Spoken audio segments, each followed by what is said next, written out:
Hey everyone, Frogthany Voice Tano here, the internet's busiest music nerd. Yeah, I'm just getting a good sip there. All right, we're going to read a letter from a fan. A viewer sent in some thoughts and some opinions, and I'm going to respond to them. Here we go. This letter is all about mixing, which is, a production concept that I talk about quite often in my videos, so let's dive into it. Yesterday, I listened to Tyler, the Creator's Cherry Bomb, and I thought it was a good album, but its biggest problem was the mixing. I looked up about it to get other opinions, and the first result I found was an opinion from Reddit saying there was no such thing as bad in art, or as this person said, no piece of art will ever be objectively bad. There's no such thing as bad mixing. Maybe it sounds bad subjectively to a majority of people, but there are also people who enjoy it. I honestly disagree. What is your opinion of this? The point of art discourse, the point of music discourse shouldn't be to arrive to an objective truth that nobody can deny. That's not the point. But to get to the heart of this letter, is there such a thing as bad mixing? Can you have a bad mix on a song?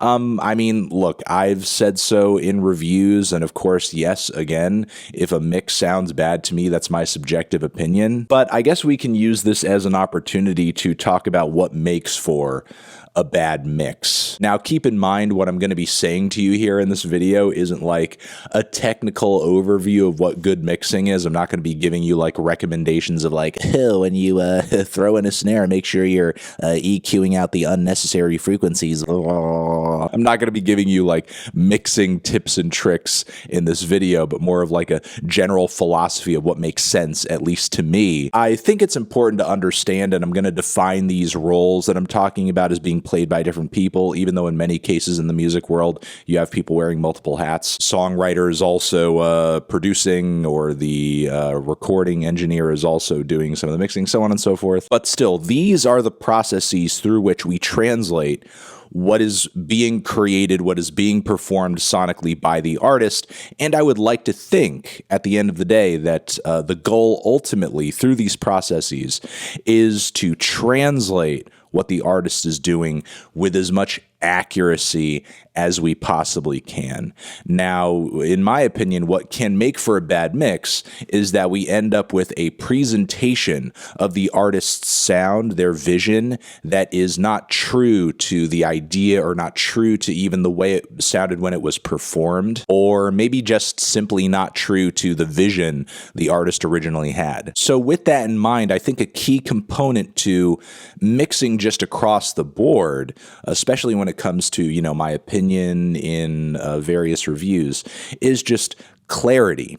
And that's not to say that a mix or a song can't be distorted or really compressed. When I say clarity, I'm not necessarily talking about just a clean sounding song or just like a really sanitized presentation of sound. Some very plain and straightforward examples of this could be if, for example, you had just a straightforward rock song with a lead guitar, rhythm guitar, bass, drums, vocal, and for whatever reason, maybe the vocal is a bit too buried and you can't really hear the singing, you can't really make it out, it just seems like it's behind everything, and something that should be a focal point just doesn't really have too much presence in the overall sound of the song. And look, this can apply to stuff outside of rock contexts, of course. Like think, for example, of that song off of Travis Scott's Astroworld where Nav turned up at the very end, and his vocal mix on that song was notoriously very, very low, and it became this huge meme. The song and,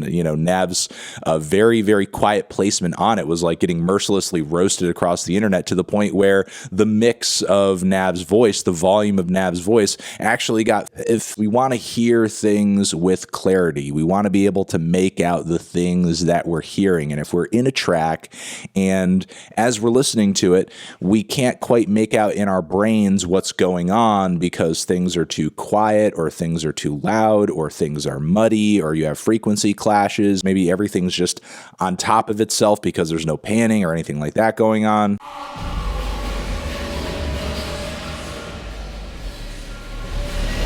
So there you go. There you have it. Those are my thoughts on that. Bad mixing as an idea, as a concept, as an issue.